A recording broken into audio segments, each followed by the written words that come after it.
सात समुंदर पार से भगवान राम की भूमिका निभाने के लिए एक युवा अपने देश लौटता है, जो कनाडा में रहते हुए भी अपनी जड़ों से जुड़ा हुआ है। रुद्रपुर की फ्रेंड्स इनक्लेव के रहने वाले गौरव भुसरी, जो अब कनाडा में बस चुके हैं, हर साल अपने देश भारत लौटते हैं, सिर्फ एक विशेष वजह से, रामलीला में भगवान राम का किरदार निभाने के लिए। गौरव का कहना है कि भगवान राम की भूमिका उनके लिए सिर्फ एक किरदार नहीं, बल्कि एक भावनात्मक और आध्यात्मिक यात्रा है।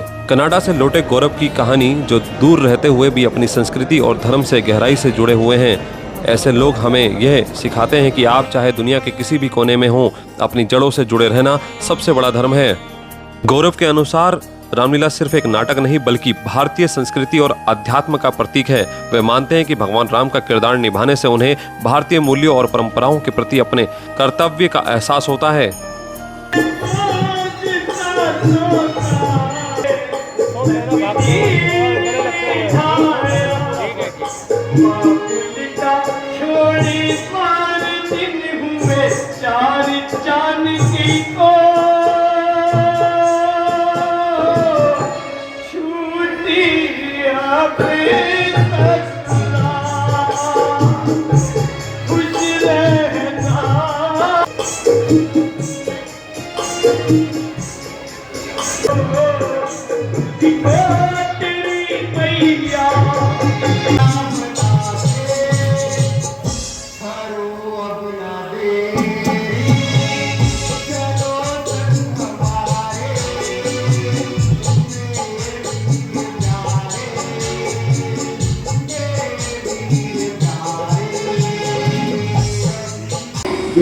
देखिए, परमेश्वर भक्ति उसे प्रदान करता है जिसे प्रेम हो।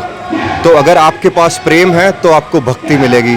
तो प्रभु श्री राम की भूमिका करना मैं प्रभु से प्रेम करने का एक जरिया मानता हूँ, और इसीलिए मैं एक एक दिन गिनता हूँ। जब एक बार मैं कनाडा वापस जाता हूँ तो मैं ये देख रहा होता हूँ कि अब अगली रामलीला कब आएगी, और मैं हमेशा सोचता रहता हूँ कि मैं अपनी तरफ से कुछ नई चीज़ें ऐड ऑन्स करते रहूँ, ताकि नेक्स्ट ईयर जब रामलीला हो तो मैं अपनी तरफ से और बेटर कर सकूँ।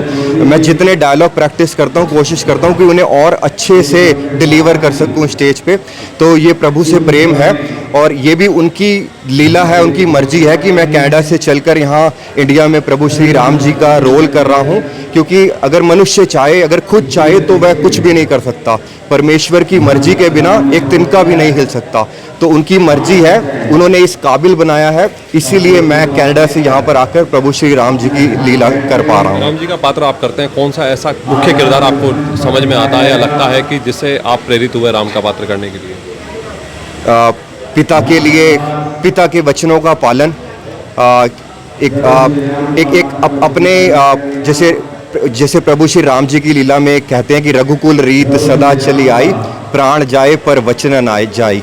तो अपने वचनों से बंधे रहना कि जो कहा है उस वही फॉलो करना है। और फिर प्रभु श्री राम जी से मुझे यह सीखने को मिलता है कि आपकी लाइफ में स्थिति कैसी भी आ सकती है। आप आज राजा बनने वाले थे और कल ही आपको पता लगता है कि अब आपको वनवास मिलने वाला है। तो आपको स्थिति से घबराना नहीं है, आपको काल्म रहना है, आपको शांत रहना है, और जो बेस्ट डिसीजन हो सकता है उसको लेना है। तो प्रभु श्री राम, इतनी नेगेटिव सिचुएशंस आई उनकी लाइफ में, लेकिन वो किसी भी स्थिति से घबराए नहीं, उनको पॉजिटिवली डील करा, और एक शांत स्वभाव से, सहज स्वभाव से उन्होंने सारे डिसीजन लिए, और तभी वो राम से श्री राम बने, वो एक पुरुष से पुरुषोत्तम बने। तो एक पुरुष और एक पुरुषोत्तम में यही फर्क होता है। वह कंप्लेन नहीं करते कि मेरी लाइफ में ये सही नहीं हुआ, वो सही नहीं हुआ, ये हो जाता तो क्या होता, वो हो जाता तो क्या होता। जो भी हुआ सब अच्छा हुआ, उस परमेश्वर की मर्जी थी, उसे एक्सेप्ट किया और उसे फॉलो किया, और तभी वो राम से श्री राम और पुरुष से पुरुषोत्तम बने। 10-12 दिन का जो सफ़र रहता है आपका, ये किस तरह से गुजरता है, किस तरह की दिनचर्या रहती है, इसमें परिवार का किस तरह से सहयोग मिलता है? पेरेंट्स का बहुत ज़्यादा सपोर्ट होता है। मेरे फादर बहुत मोटिवेटेड रहते हैं, बहुत ज़्यादा एक्साइटेड रहते हैं जब मैं प्रभु श्री राम जी की लीला करने आता हूं। और आपको ब्रह्मचार्य व्रत का पालन करना होता है, आपको ज़मीन पे सोना होता है, मांस मदिरा का सेवन नहीं करना होता। ये सब मैं वैसे ही नहीं करता, तो मेरे लिए बड़ा ईजी है। फिर आपको पॉजिटिव सेल्फ टॉक करनी है, आपको अपने आप से नेगेटिव नहीं बोलना, किसी और से कोई किसी के खिलाफ बुरे विचार नहीं लाने। और ये मैं प्रभु श्री राम जी के रोल से सीखता भी हूँ, क्योंकि जो भी हम डायलॉग बोलते हैं, जो भी जो भी हम प्रैक्टिस करते हैं, डिलीवर करते हैं स्टेज पे, आप देखिए कि एक डायलॉग उसमें बहुत मिठास है, बहुत पॉजिटिव डायलॉग है। तो वो सारे डायलॉग्स, वो सारे विचारों से कुछ ना कुछ मैं सीखता हूँ और मैं कोशिश करता हूँ कि उन विचारों को अपनी लाइफ में इम्प्लीमेंट कर सकूँ और पॉजिटिव बोलूँ, पॉजिटिव सीखूँ, पॉजिटिव ही अपने माइंड में सोचूँ और किसी के बारे में बुरे विचार मेरे मन में ना आए। और इसीलिए मैं मोटिवेटेड रहता हूँ कि प्रभु श्री राम जी की लीला हर साल करने कनाडा से आ जाता हूँ। कनाडा में और भारत की दिनचर्या में कितना अंतर हो जाता है? वहाँ किस तरह का से दिन बीतते हैं और यहाँ किस तरह से दिन बीतते हैं? कनाडा और इंडिया में 9.5 घंटे का डिफरेंस है। तो ऑलमोस्ट इस टाइम अगर यहाँ रात होने वाली है तो वहाँ सुबह हो रही है। तो बस और जब भी मैं प्रभु श्री राम जी की लीला करने आता हूँ तो हमेशा मैं कोशिश करता हूँ कि 4-5 दिन पहले आऊँ और 4-5 दिन बाद यहाँ पर रह के जाऊँ। क्योंकि 4-5 दिन पहले आने का रीज़न ये होता है बिकॉज आप जब इतने टाइम डिफरेंस में ट्रैवल करते हो तो जेट लैग होता है, आपको असली पैटर्न डिस्टर्ब हो जाता है। तो कोशिश करता हूँ कि जब तक प्रभु श्री राम जी का रोल स्टार्ट हो उससे पहले मेरे को अच्छी नींद हो, मेरी नींद पूरी हो जाए, मैं शांत हूँ, आराम से अच्छे से परफॉर्म कर पाऊँ। और एक हफ्ता बाद रुकने का रीज़न ये होता है कि भाई साल में एक बार ही आता हूँ तो पेरेंट्स के साथ, फैमिली के साथ थोड़ा टाइम स्पेंड कर लूँ, तो वो भी मेरी कोशिश रहती है। एक माह पूर्व हम इसकी तैयारी आरंभ कर देते हैं। जन्माष्टमी के बाद हम इसमें दैनिक संग्रह आरंभ कर देते हैं।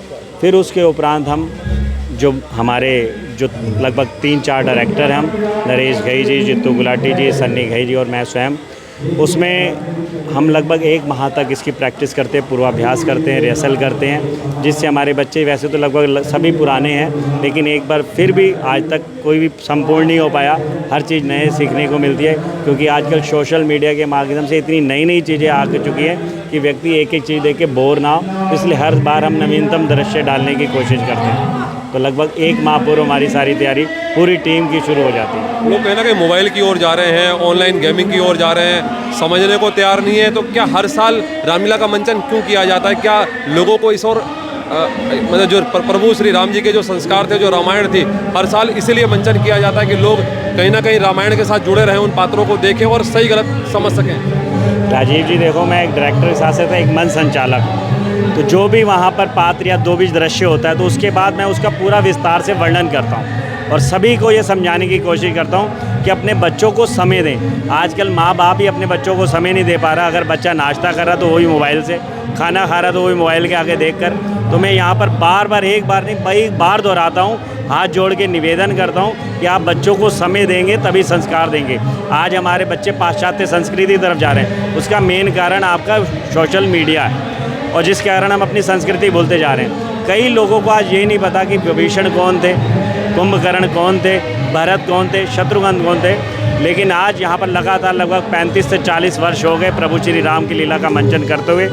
तो प्रत्येक कार्यकर्ता को, प्रत्येक जनता तक ये हम ये संदेश देने की कोशिश करते हैं कि अगर हम इतना पैसा खर्च करते हैं, इतना धन एकत्र करते हैं, जो लोगों से हम दान लेते हैं, रामलीला करना हमारा तभी सार्थक है जब हम ज़्यादा नहीं तो 10 से 20 लोगों में हर साल परिवर्तन कर सके, तभी हमारा सार्थक है। अन्यथा ये हमारा करना बेकार है। हम तो प्रभु का कीर्तन कर रहे हैं, जोत जगा रहे हैं, लेकिन साथ साथ में हम प्रेरित करने की कोशिश करते हैं कि समाज में कहीं ना कहीं हम पाश्चात्य संस्कृति से दूर कर सकें। 7 समुंदर पार गए थे पहले राम जी सीता को लेने के लिए, अब पात्र करने के लिए 7 समुंदर पार से यहाँ पर राम का अभिनय करने के लिए गौरव भुसरी यहाँ पर आते हैं। क्या कहेंगे? देखो, गौरव भुसरी की जहाँ तक बात है, मुझे बहुत अधिक प्रिय है।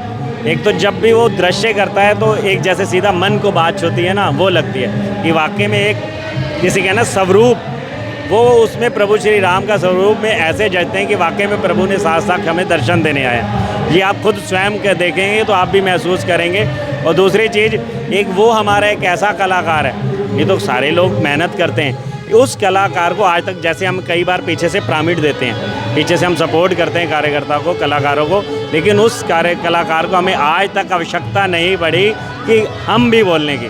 उसको इतना कंठस्थ है, वो पूरा अपने समय देता है, पूरा उसमें खो जाता है, इतनी मेहनत के साथ देता है। इसलिए मैं लगभग 1.5-2 महीने पहले उसे फ़ोन करना आरंभ कर देता हूँ, गौरव भाई टिकट करा दो, मुझे कब व्हाट्सअप करोगे। तो फिर जब तक उसकी टिकट व्हाट्सअप नहीं आती मेरे साथ, तब तक मुझे चैन नहीं आता। उससे मेरा विशेष लगाव भी है और कुछ प्रभु की उस पर कृपा है ऐसी कि वाकई में लगता है कि हम प्रभु श्री राम का इस कलयुग में भी कोई अवतार है, ऐसा अभिनय करते हैं।